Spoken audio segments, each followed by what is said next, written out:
Hi, I'm Melissa. I'm the broker of White Diamond Realty, and today I'm going to talk to you briefly about the process of buying and selling at the same time. If you'd like a more detailed webinar that I recorded, please go to our website, whitediamondrealty.net, and watch at your convenience. For now, let's just kind of go through an overview of what happens in the process and how you need to prepare.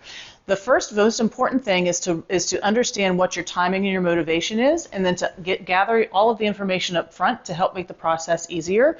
You really want to work very closely with the real estate professional so they can advise you on how the market is, not only to determine what kind of equity you have in your home to move forward to buying your next one, but also how the market is reading, how many days on market, what kind of turnaround you can expect, because you need to know all of this for the timing to make sure that you are putting your house on the market at the right time and making an offer on your new one at the right time. So that professional advice is going to help you exponentially along the way. That's definitely the first step to do.